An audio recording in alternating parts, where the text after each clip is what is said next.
Delimitation ఎంతో అవసరమని ఈ ప్రక్రియను స్వాగతిస్తున్నామన్నారు ఎమ్మెల్సీ బాల్మూరి వెంకట్. దేశంలోని ఇతర మహానగరాలతో పోటీపడి అభివృద్ధిలో ముందుకు సాగడానికి, పరిపాలనా సులభతరం, ప్రభుత్వ సేవలు ప్రజలకు మరింత దగ్గరయ్యేలా చేయడానికి వార్డుల డీలిమిటేషన్ అవసరమన్నారు. హైదరాబాద్ అభివృద్ధికి ఇది ఎంతగానో ఉపయోగకరంగా ఉంటుందని భావిస్తున్నామన్నారు. అడ్మినిస్ట్రేటివ్ పర్పస్ ఏదైతే రేపు పొద్దున పాపులేషన్ టోపోగ్రాఫికల్ గా పాపులేషన్ వైజ్ దీని ఏదైతే సంబంధించిన సిస్టమ్ ఏదైతే ఆ వ్యవస్థలో ఉన్న వ్యక్తులు దాన్ని as per population wise divisions ని వేరు చేయడం జరిగింది. ఎందుకంటే అడ్మినిస్ట్రేటివ్ పర్పస్ ఏదైతే రేపు పొద్దున డీలిమిటేషన్ అయినప్పుడు కానీ, లేకపోతే అడ్మినిస్ట్రేటివ్ పర్పస్ రేపు పొద్దున క్యాస్ట్ సెన్సస్ కానీ ఇతర విషయాలకి ఏదైతే లెక్కలు తీసుకోవాలంటే అడ్మినిస్ట్రేటివ్ పర్స్పెక్టివ్లో ఓన్లీ యాజ్ పర్ పాపులేషన్ ఇది డివైడ్ కావడం జరిగిందని వారు చెప్పడం జరిగింది. సో దాంట్లో ఏదైతే సుదీర్ఘంగా రాజకీయాల్లో ఉండి క్షేత్రస్థాయిలో ఉండి ఎలక్టెడ్ అయిన ఎమ్మెల్యేస్ కానీ, కార్పొరేటర్స్ కానీ అక్కడ ప్రజల సమస్యలు ఏ రకంగా సమస్యలు ఉంటాయి, ఏ రకంగా ఇబ్బందులు ఉంటాయి వాస్తవాలు తెలుసు కాబట్టి ఓన్లీ యాజ్ పర్ పాపులేషన్ కాదు, అక్కడ క్యాస్ట్ ఈక్వేషన్ ప్రకారంగా కానీ అవన్నీ కూడా ప్రజలందరినీ కలుపుకునే విధంగా డివిజన్స్ని ఏర్పాటు చేయాలి. వాటిపైన సంపూర్ణ అవగాహన పబ్లిక్ రిప్రజెంటేటివ్స్ ఉంటుంది కాబట్టి అందరం కూడా దాన్ని బేస్ చేసుకొని ప్రతి కార్పొరేటర్ అదేవిధంగా ఎమ్మెల్యేస్ అందరం కూడా రిప్రజెంటేషన్స్ ఇవ్వడం జరిగింది. అండ్ రేపు కూడా తప్పనిసరిగా వీటన్నిటిపైన సుదీర్ఘంగా జనరల్ బాడీ మీటింగ్లో మాకున్న అభ్యంతరాలను కూడా వ్యక్తపరచడం జరుగుతుంది.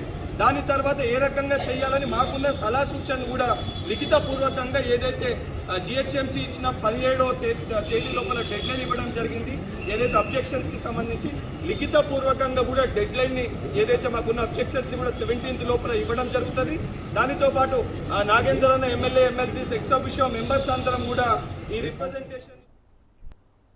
Welcome back. మాజీ మంత్రి అంబటి రాంబాబు మాట్లాడుతున్నారు, లైవ్ లో చూద్దాం. కాబట్టి మన దేశంలో చదువుకోవాలంటే వైద్య కళాశాలలు పెరగాలి, సీట్లు పెరగాలి అని ప్రభుత్వ రంగంలో చెప్తా ఉంటే వీళ్ళు మాత్రం అమ్మేసుకోమన్నట్టుగా చెప్పేటటువంటి కార్యక్రమం చేస్తున్నారు. అందువల్ల ఇవాళ జరుగుతున్నటువంటి ఈ విధానాన్ని పూర్తిగా వ్యతిరేకిస్తూ వైఎస్ఆర్ కాంగ్రెస్ పార్టీ చేపట్టినటువంటి అనేకమైన విషయాలు మీ దృష్టికి తీసుకురావడం జరిగింది. వైద్య కళాశాలలో వచ్చేవారికి కేవలం అయితే ఈ పార్లమెంటరీ స్థాయి సంఘం ఒక రికమెండ్ చేసింది, పీపీపీ విధానంతో ఎవరైనా మెడికల్ కళాశాల పెడితే మరి పన్నులు అయితే ఇవ్వండి అని చెప్పారు తప్ప ఏకంగా ఉన్న కళాశాలను అమ్మేసేయమని మాత్రం చెప్పలేదు. ప్రభుత్వ కళాశాలలు మరిన్నిగా రావాలి, మరిన్ని సీట్లు పెరగాలి, వైద్య అవసరాలను తీర్చడం కోసం మరిన్ని డాక్టర్స్ మన రాష్ట్రంలో, మన దేశంలో ఉద్భవించాలి అనేటువంటి కార్యక్రమాన్ని చేస్తే ఇది కేవలం స్థాయి సంఘం ఆటోమేటిక్ గా వీళ్ళందరినీ కూడా బలపరిచింది. చంద్రబాబు నాయుడు గారి పీపీఈ విధానం అద్భుతంగా ఉంది, బ్రహ్మాండంగా ఉంది, దాన్ని బలపరిచింది అని తప్పుడు ప్రచారం చేసే కార్యక్రమాలకి దిగజారిపోతున్నారు. నేను ఒకటే మనం చేస్తున్నా, ఇవాళ 1 కోటి సంతకాలని మేము మొదలెడితే 1 కోటి కన్నా ఎక్కువైపోయాయి. ప్రజల్లో విపరీతమైన స్పందన ఉన్నది. ఈ ప్రభుత్వం చేస్తున్నటువంటి విధానాలు తప్పు అని గళమెత్తుతున్నారు రాష్ట్రంలో ఉన్నటువంటి ప్రజానీకం. ఇప్పటికైనా ఈ రాష్ట్ర ముఖ్యమంత్రి కమిషన్ల కోసం ప్రైవేట్ వ్యక్తులకు దారాదత్తం చేయాలనే ఉద్దేశంతో వైద్య రంగాన్ని సర్వనాశనం చేసే కార్యక్రమంలో ఉన్నటువంటి ప్రభుత్వ మెడికల్ కళాశాలని ప్రభుత్వాల నుంచి ప్రైవేట్ పరానికి దారాదత్తం చేయాలనేటువంటి నిర్ణయాన్ని పునరాలోచించుకోకపోయినట్లయితే మీకు తగిన శాస్తి చెప్పే విధంగా ప్రజలు సిద్ధమవుతున్నారనే విషయాన్ని దయచేసి గమనించాలని, అలా చేయకపోతే మీకు చాలా ప్రమాదం అని కూడా ఈ సందర్భంగా నేను హెచ్చరించదలుచుకున్నాను. అన్ని చోట్ల అద్భుతంగా జరిగింది. వాళ్ళ చాలా 18 మాసాల్లోనే ఇంత ప్రజా వ్యతిరేకత పెరిగిందనే విషయాన్ని చంద్రబాబు నాయుడు గారు, కూటమి ప్రభుత్వం గమనించలేకపోతే వారి కర్మ తప్ప. ఇప్పటికైనా ప్రజా ఉద్యమాల ఒత్తిడికి మీరు లొంగి సరైన మార్గాన్ని ఎంచుకొని ప్రైవేటు రంగానికి కట్టబెట్టాలని ప్రభుత్వ వైద్య కళాశాలలో మీరు తీసుకునేటటువంటి నిర్ణయాన్ని వెనక్కు రావాలని, రాకపోతే దీనికి తగిన మూల్యం మీరు చెల్లించక తప్పదని ఈ సందర్భంగా చెప్పదలుచుకున్నారు.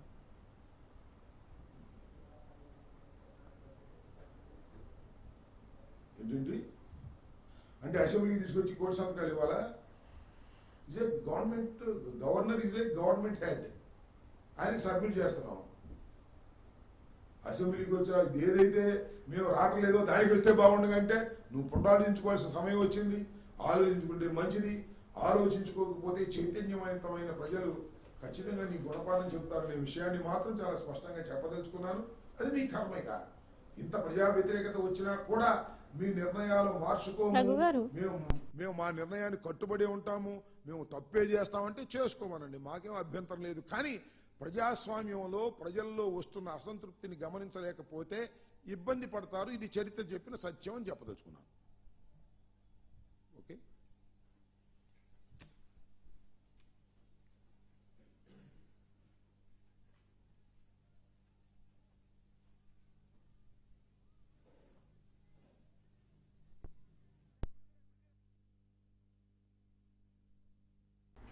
మెడికల్ కాలేజీల ప్రైవేటీకరణ నిర్ణయాన్ని ప్రభుత్వం వెనక్కి తీసుకోవాలని డిమాండ్ చేస్తూ నెల్లూరు జిల్లాలో వైసీపీ నేతల ఆధ్వర్యంలో ఆందోళన చేపట్టారు.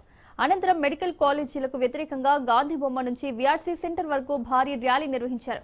మెడికల్ కాలేజీల ప్రైవేటీకరణపై ప్రజల్లో తీవ్ర వ్యతిరేకత తారాస్థాయికి చేరిందని మాజీ మంత్రి కాకాని గోవర్ధన్ అన్నారు. ప్రజలు స్వచ్ఛందంగా ముందుకొచ్చి కోటి సంతకాల సేకరణలో పాల్గొన్నారని తెలిపారు. ఇదే ఉద్యమ స్ఫూర్తితో రాబోయే 3 ఏళ్ల ప్రభుత్వ విధానాలపై పోరాడతామని ఎమ్మెల్సీ చంద్రశేఖర్ రెడ్డి స్పష్టం చేశారు.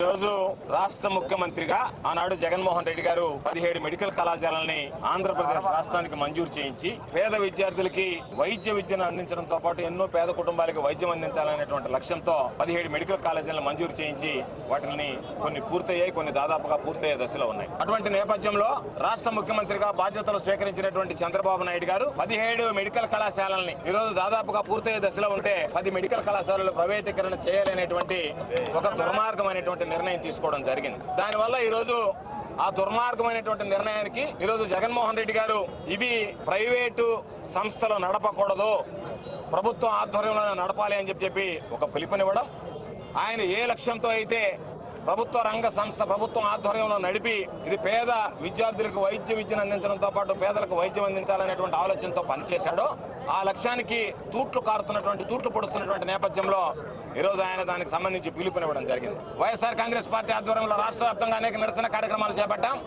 ఈ జిల్లాలో కూడా అనేక రకాలైనటువంటి కార్యక్రమాలు నిర్వహించడం జరిగింది. దానిలో భాగంగా రౌండ్ టేబుల్ సమావేశం నిర్వహించాం, అనేక రకాలైనటువంటి నిరసన కార్యక్రమాలు చేపట్టాం. ఈరోజు దానిలో వైఎస్ఆర్ కాంగ్రెస్ పార్టీ నాయకులు, కార్యకర్తలతో పాటు ప్రజలు, విద్యావేత్తలు, మేధావులు, ప్రజా సంఘాలు, వివిధ రాజకీయ పార్టీలకు సంబంధించినటువంటి ప్రతినిధులు, పౌర హక్కుల సంఘాలకు సంబంధించినటువంటి వ్యక్తులు, విద్యార్థుల తల్లిదండ్రులు, విద్యార్థులు అందరూ పాల్గొని జయప్రదం చేయడం జరిగింది. కోటి సంతకాల ఉద్యమంలో భాగంగా గత 2 నెలల నుంచి కూడా నెల్లూరు జిల్లా వ్యాప్తంగా అన్ని నియోజకవర్గాలలో, అన్ని గ్రామాలలో ప్రతి ఇంటికి వెళ్లి సంతకాల సేకరించాలన్న లక్ష్యంతో ముందుకెళ్లడం కూడా జరిగింది. మరి అందులో భాగంగా ఈ రోజు నెల్లూరు జిల్లా నుంచి ఏకంగా 7 లక్షలకు పైగా మనం సంతకాలు ముందుకొచ్చి పెట్టడం కూడా ఈ ఉద్యమంలో వాళ్ళందరూ కూడా పాల్గొనడం చాలా సంతోషంగా ఉంది. ప్రతి ఇంటి నుంచి కూడా అటు ఏ పార్టీలు అనేది లేకుండా ప్రతి ఇంటి నుంచి కూడా ఇది ఒక మంచి కాస్త మీరు ముందుకు వచ్చినారని చెప్పి ఉద్యమంలో జాయిన్ కావడం కూడా జరిగింది. ఇంకొక విషయం కూడా మీకు తెలియజేస్తాం, నెల్లూరు జిల్లాలో మొట్టమొదటి నుంచి కూడా వైఎస్ఆర్సీపీ ప్రతిపక్షం నుంచి వచ్చినప్పటి నుంచి కూడా ఈ రోజు దాకా జరిగినటువంటి ప్రతి కార్యక్రమం కూడా రాష్ట్రంలోనే నెల్లూరు జిల్లా వైపు చూసేటట్టుగా ఈ రోజు నెల్లూరు జిల్లాలో అన్ని కార్యక్రమాలు కూడా జరుగుతూ ఉన్నాయి. మరి ఈ రోజు కూడా కొన్ని వేల మంది స్వచ్ఛందంగా ఎక్కడ కూడా ఎవరి ప్రమేయం లేకుండా ప్రభుత్వం ఎన్ని నిబంధనలు పెట్టినా, ఎన్ని అడ్డంకులు సృష్టించినా, ఎక్కడ కూడా పర్మిషన్స్ లాంటివి ఇవ్వకపోయినా కూడా ఈ రోజు కొన్ని వేల మంది నెల్లూరులో గాంధీ బొమ్మ సెంటర్ నుంచి ఈరోజు విఆర్ కాలేజ్ సెంటర్ దాకా ర్యాలీగా రావడం కానీ, ఈ కార్యక్రమంలో పాల్గొన్నటువంటి ఈ కార్యక్రమంలో సుమారుగా 7 లక్షల మందికి పైగా సంతకాలు పెట్టించినటువంటి వైఎస్ఆర్సీపీ పార్టీ కార్యకర్తలు, నాయకులు, ప్రజలు అందరికీ కూడా వైఎస్ఆర్సీపీ ఎప్పుడు కూడా వాళ్ళకి కృతజ్ఞతలు, ధన్యవాదాలు తెలియజేస్తా ఉంది. ఇదే స్ఫూర్తితో రాబోయే 3 సంవత్సరాలు కూడా కష్టపడి పనిచేయడం కానీ నెల్లూరు జిల్లాలో ఇదే. నర్సాపురం చెన్నై వందే భారత్ ఎక్స్ప్రెస్ ప్రారంభమైంది. నర్సాపురం స్టేషన్ నుంచి కేంద్ర మంత్రి శ్రీనివాస్ వర్మ జెండా ఊపి రైలును ప్రారంభించారు. ఈ కార్యక్రమంలో డిప్యూటీ స్పీకర్ రఘురామకృష్ణంరాజు, బొమ్మిడి నాయకర్, బొలిశెట్టి ఇతర అధికారులు పాల్గొన్నారు. చెన్నై సెంట్రల్, విజయవాడ మధ్య నడుస్తున్న వందే భారత్ నరసాపురం వరకు పొడిగిస్తూ రైల్వే బోర్డు ఆదేశాలు జారీ చేసింది. ప్రస్తుతం చెన్నై సెంట్రల్లో ఉదయం 5:30 బయలుదేరే వందే భారత్ రేణిగుంట, గూడూరు, నెల్లూరు, ఒంగోలు, తెనాలి స్టేషన్ల మీదుగా విజయవాడకు 11:40 చేరుతుంది. ఇకపై ఈ రైలు గుడివాడ, భీమవరం మీదుగా నరసాపురం వరకు సర్వీసులు అందించనుంది.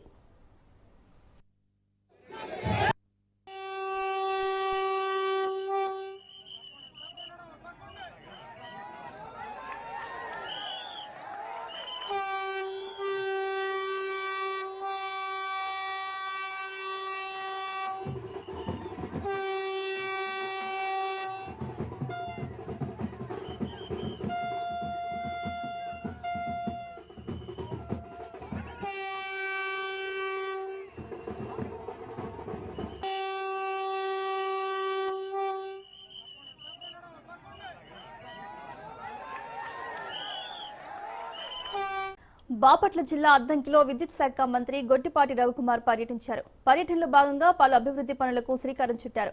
రావినూతల గ్రామంలో సైడ్ డ్రైన్లు, సీసీ రోడ్లతో పాటు కమ్యూనిటీ భవనాన్ని మంత్రి గొట్టిపాటి రవికుమార్ ప్రారంభించారు. అనంతరం పొట్టి శ్రీరాములు వర్ధంతి సందర్భంగా ఆయన చిత్రపటానికి పూలమాలలు వేసి నివాళులర్పించారు. స్థానిక జిల్లా పరిషత్ హై స్కూల్లో 150 ఉచిత సైకిళ్లను విద్యార్థులకు అందజేశారు. సౌర విద్యుత్ వినియోగంపై ప్రతి ఒక్కరూ అవగాహన పెంచుకోవాలని మంత్రి తెలిపారు. సౌర విద్యుత్ వినియోగించడం వల్ల విద్యుత్ ఛార్జీలు తగ్గుతాయని తెలిపారు. అనంతరం గ్రామస్తులు తమ సమస్యలపై అందజేసిన అర్జీలను స్వీకరించారు. తక్షణమే అర్జీదారుల సమస్యలను పరిష్కరించాలని అధికారులకు మంత్రి రవికుమార్ ఆదేశించారు. ముఖ్యంగా కోరేది ఏంటంటే, ఇప్పుడు మనకి సూర్యగారు అనే ఒక పథకం వచ్చింది. ఆ పథకం ఏంటంటే 1 కిలోవాట్, 2 కిలోవాట్లు, 3 కిలోవాట్ల దాకా మనం సోలార్ ఇంటి మీద కప్పు మీద పెట్టుకోవచ్చు. దానికి 30,000, 1 కిలోవాట్కి అయితే 2 కిలోవాట్లకి అయితే 60,000, 3 కిలోవాట్లకి అయితే 78,000 రూపాయలు సబ్సిడీ ఇస్తారు. గుజరాత్ లో ఒక ప్రాంతం మొత్తం వాళ్ళ రాష్ట్రంలో అలవాటు చేశారు. ఎందుకంటే పగల లైట్ వస్తుంది, మనకి న్యాచురల్ గా లైట్ ఉంది, దేవుడు ఇచ్చిన వరం అది. దాని ద్వారా సోలార్ కాల్చుకుంటే మన కరెంటు బిల్లులు బ్యాలెన్స్ అయిపోయింది.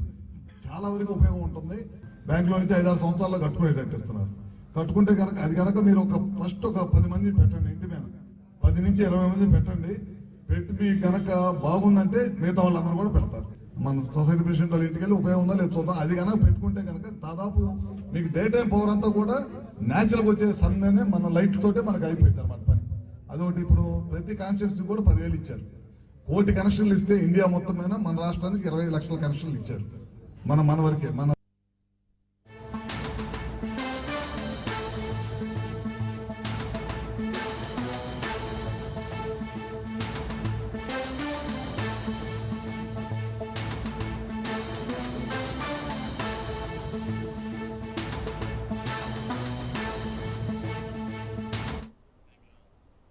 బ్రేకింగ్ న్యూస్ చూస్తున్నాం. ఐపీఎస్ సంజయ్ కి బెయిల్ మంజూరైంది. విజయవాడలోని ఏసీబీ కోర్టు సంజయ్ కి బెయిల్ మంజూరు చేసింది. ప్రభుత్వ నిధుల దుర్వినియోగం కేసులో నిందితుడిగా సంజయ్ రిమాండ్ లో ఉన్నారు. 112 రోజులుగా రిమాండ్ ఖైదీగా సంజయ్ జైలులో ఉన్నారు.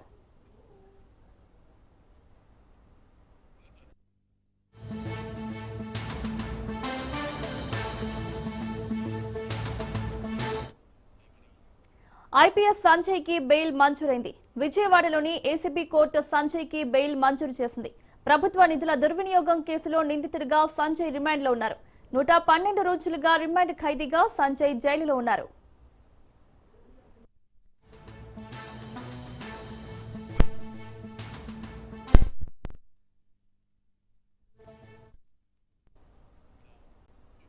దేశీయ స్టాక్ మార్కెట్ సూచీలు ఫ్లాట్ గా ముగిశాయి. అంతర్జాతీయ మార్కెట్ల నుంచి ప్రతికూల సంకేతాలతో ఉదయం నష్టాల్లో ప్రారంభమైన సూచీలు తర్వాత కాస్త కోలుకున్నాయి.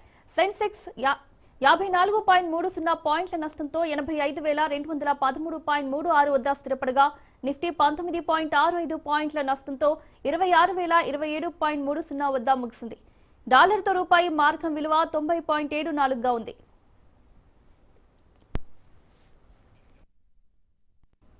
మారుతున్న సాంకేతిక యుగంలో అవసరానికి అనుగుణంగా తమకు తాము మలుచుకోవాలని మాజీ ఐఏఎస్ అధికారి డాక్టర్ జయప్రకాష్ నారాయణ విద్యార్థులకు సూచించారు.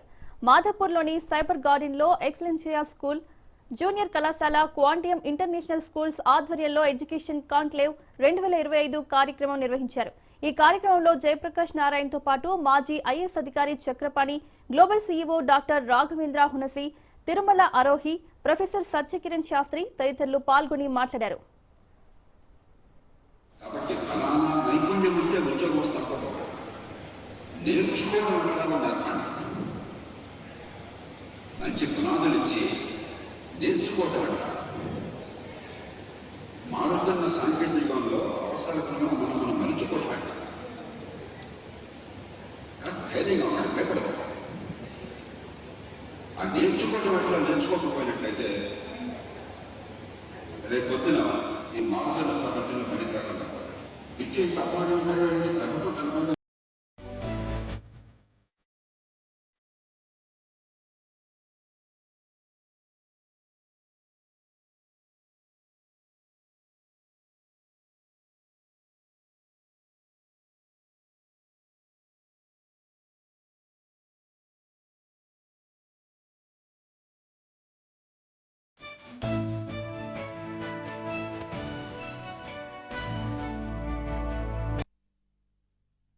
సంవత్సరాల నుంచి మన తెలంగాణలో ఎక్సలెన్షియా గ్రూప్ ఆఫ్ ఎడ్యుకేషనల్ ఇన్స్టిట్యూషన్స్, ఇంట్లో జూనియర్ కాలేజెస్, సిబిఎస్ఈ స్కూల్స్, అదేవిధంగా ఇంటర్నేషనల్ స్కూల్స్, ఇప్పుడు కొత్తగా మోకిలాలో క్వాంటియం స్కూల్, ఇవన్నీ కూడా అంటే దాదాపు ఒక 10,000 మంది విద్యార్థులు ఇప్పటి వరకు ఈ గ్రూప్లో చదువుకొని బయటికి వెళ్ళారు. అయితే భవిష్యత్ అంటే భావి తరాలకు, అంటే రేపటి సమాజానికి కొరకు building skills for tomorrow's world, అంటే రేపటి సమాజానికి ఏం కావాలంటే ఇప్పుడు మనం ప్రతి చోట కూడా ఏఐ అని వింటుంది. ఇంజనీరింగ్ ఒకప్పుడు ఉండే ఇంజనీరింగ్ వేరు, ఇప్పుడున్న ఇంజనీరింగ్ వేరు.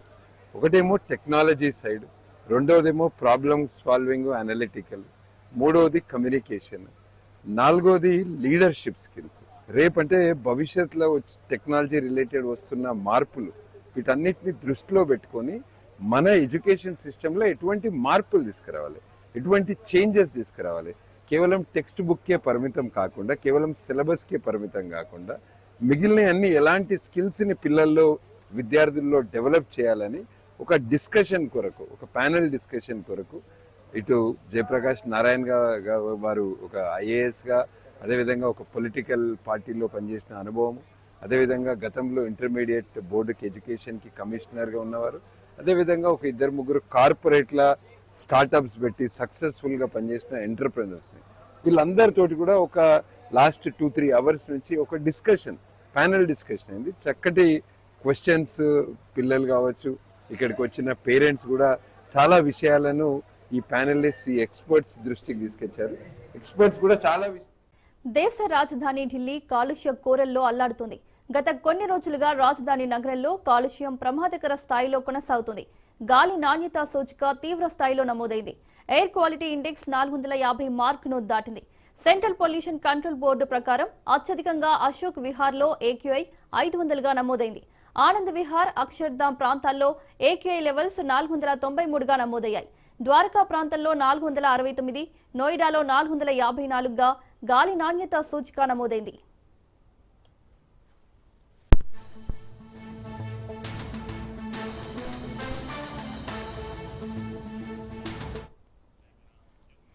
రాత్రి ఉష్ణోగ్రతలు 8.2 డిగ్రీల సెల్సియస్ కు పడిపోయినట్లు భారత వాతావరణ శాఖ తెలిపింది. ఈ మేరకు ఆరెంజ్ అలర్ట్ జారీ చేసింది. మరోవైపు నగరాన్ని దట్టమైన పొగమంచు కమ్మేసింది. కొన్ని మీటర్ల దూరంలో వెళ్తున్న వాహనాలు కూడా కనిపించని పరిస్థితి ఏర్పడింది. ఈ పొగమంచు విమాన, రైలు రాకపోకలపై తీవ్ర ప్రభావం చూపుతోంది. ఈ నేపథ్యంలో ప్రయాణికులకు ఢిల్లీ ఎయిర్పోర్ట్ కీలక అడ్వైజరీ జారీ చేసింది. ప్రయాణికులు తమ విమాన స్టేటస్ ను ఎప్పటికప్పుడు చెక్ చేసుకోవాలని సూచించింది. దట్టమైన పొగమంచు కారణంగా ఉత్తర భారతంలో రైలు ప్రయాణాలపై తీవ్ర ప్రభావం పడింది.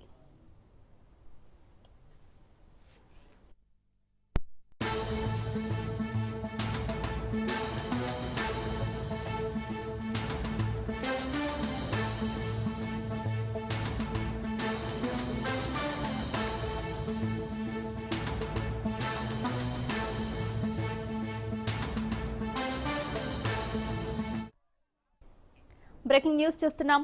కామారెడ్డి జిల్లా ఎల్లారెడ్డి మండలంలో దారుణం జరిగింది. నిన్న జరిగిన పంచాయతీ ఎన్నికల్లో తమపై పోటీ చేస్తారని కోపంతో ఒక అభ్యర్థి కుటుంబంపైకి ట్రాక్టర్ ఎక్కించారు. సోమర్పేట గ్రామంలో జరిగిన సర్పంచ్ ఎన్నికల్లో పాపయ్య, బాలరాజ్ అనే ఇద్దరు అభ్యర్థులు పోటీ పడ్డారు. ఈ ఎన్నికల్లో పాపయ్య గెలుపొందారు. దీంతో ఎన్నికల్లో తమపైనే పోటీ చేస్తారనే కోపంతో ఎన్నికల్లో గెలుపొందిన అభ్యర్థి తమ్ముడైన చిరంజీవి అనే వ్యక్తి బాలరాజ్ కుటుంబంపై ట్రాక్టర్ ఎక్కించాడు.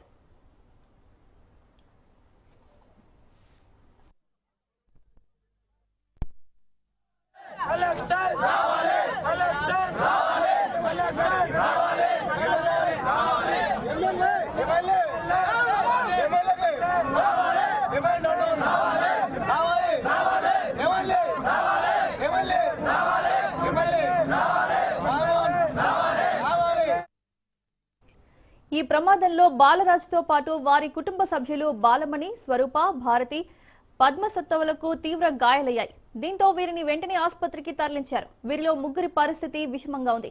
విషయం తెలుసుకున్న పోలీసులు అక్కడికి చేరుకుని కేసు నమోదు చేసుకున్నారు. ఈ ప్రమాద ఘటనతో సోమర్పేటలో ఉద్రిక్త పరిస్థితులు నెలకొన్నాయి. తిరుగుతే ఆయనను పరామర్శించడానికి ఉంటది కదా అన్న. మేము పోయి కూర్చున్నాం, మా అమ్మ అందరం ఉన్నాం. నిన్న అయితే వార్నింగ్ ఇచ్చిందన్న, బాబాయ్ సాయిబాబా వాళ్ళందరూ వార్నింగ్ ఇచ్చారు. నేను తెలిసిన తెల్లారే మీరు చంపేస్తానన్న, మీరు అటు తప్పుకుంటే రైట్ వేస్తారని చెప్పిండన్న. అయితే మేము ఏం చేసినామన్న, ఏమని అనుకోని మా దగ్గర మేము గెలిపించుకుందామని తిరిగినామన్న. కానీ అన్న మాట నిలిపించుకున్నాడన్న. గుద్దుతే అలా అన్న తమ్ముడిని పంపించి డాక్టర్ కళ్ళ నడిచిందన్న. గుద్దుతే ఇంకా ముంగడికి అన్న, ఇంకా ముంగడికి కాశీ ఉన్నోడు ఎట్లా గల్లబట్టి గుంచుతాడో అట్లా గుద్దిన అన్నాడు. ఉర్త వెళ్ళి వరకు చేసిన నేను అంత పరిచయం చేసినాను. నాకు ప్రాణాన్ని అయితే ఉందన్న. ఆ పరిపాలన వద్దన్న మాకు. మమ్మల్ని లేకపోతే ఊరికి మమ్మల్ని పంపిరి. జీతం చేసుకుని అయినా బతుకుతా, జీతం చేసుకుని అయినా బతుకుతా. నా ఊరైతే కాపాడుకుంటా. యువకులు వద్దన్న, యువకులు వద్దన్న, వాళ్ళదే కావాలి.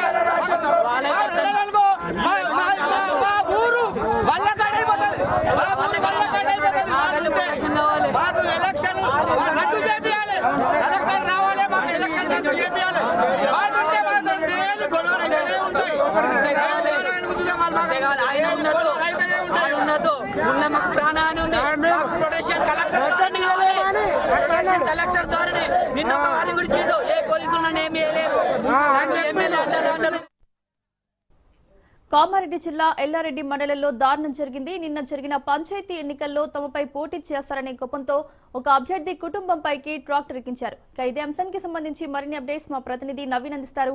నవీన్, గ్రామ పంచాయతీ ఎన్నికల ఫలితాలు గ్రామంలో ఇరు వర్గాల మధ్య చిచ్చు చేసింది. ఏకంగా గెలిచిన అభ్యర్థి తమ్ముడు ఓడిన అభ్యర్థి ఇంటిపై కూడా ట్రాక్టర్ తో ఢీకొట్టాడు. అయితే ఇక సంఘటన కామారెడ్డి జిల్లా సోంపేట మన గ్రామంలో చోటు చేసుకుంది. అయితే గెలిచిన అభ్యర్థి అయినటువంటి పాపయ్య తమ్ముడు చిరంజీవి ట్రాక్టర్ తో ఓడిన అభ్యర్థి అయినటువంటి బాలరాజు కుటుంబ సభ్యులపై దాడి చేశారు. ఈ ప్రమాదంలో 5గురికి గాయాలయ్యాయి. 3 పరిస్థితి ప్రమాదకరంగా ఉన్నట్టు తెలుస్తుంది. అయితే ఈ ప్రమాదంలో ఓడిన అభ్యర్థి బాలరాజుకు అతని కుటుంబ సభ్యులకు తీవ్ర గాయాలయ్యాయి. గాయపడిన వారిలో గంజి భారతి, అలాగే బాలవన్, స్వరూప, పద్మ, సత్యవ ఉన్నారు. అయితే కాంగ్రెస్ పార్టీ నాయకులు ఆగడాలు పెరిగిపోయాయని చెప్పి ఈ సంఘటన బాధ్యత వయస్సు ఎమ్మెల్యేతో పాటు ఎమ్మెల్యే రాజీనామా చేయాలని చెప్పి గ్రామస్తులు ఆందోళన చేశారు. అయితే దాడి చేసిన వారిపై చర్యలు తీసుకోవాలని చెప్పి కూడా గ్రామస్తులు అక్కడ ఆందోళనకు దిగినట్టు కూడా తెలుస్తుంది. అయితే ప్రధానంగా దీనిపై స్పందించిన మాజీ ఎమ్మెల్యే జాజుల సురేందర్ ఇటు ముఖ్యంగా సర్పంచ్ గెలిచి 24 గంటలు కాకముందే నాయకులు దౌర్జన్యానికి మొదలు పెట్టారని చెప్పి ఎల్లారెడ్డి నియోజకవర్గంలో ఎప్పుడు ఇలాంటి అయితే లేదని చెప్పి వారు మండిపడ్డారు. స్థానిక ఎమ్మెల్యే మదన్మోహన్, అలాగే ప్రశాంతమైన ఎల్లారెడ్డి నియోజకవర్గంలో రాయలసీమ ఉత్తరప్రదేశ్ తరహాలో రాజకీయాలు చేస్తున్నారని చెప్పి కూడా మండిపడ్డారు. బీఆర్ఎస్ నాయకులను బిట్టారాజు, అలాగే హనుమంత్ అనయుడు ఆయన ఇంటిపై గెలిచిన సర్పంచ్ అతని తమ్ముడితో ఇల్లును కూల్చే ప్రయత్నం చేశారని చెప్పి కూడా మండిపడ్డారు. వెంటనే వీరిని కఠినంగా చర్యలు తీసుకోవాలని చెప్పి కూడా మాజీ ఎమ్మెల్యే జాదులు సురేందర్ కూడా ఢిల్లీ చేస్తున్న పరిస్థితి మాత్రం ఉందని చెప్పవచ్చు. Right Naveen, thank you.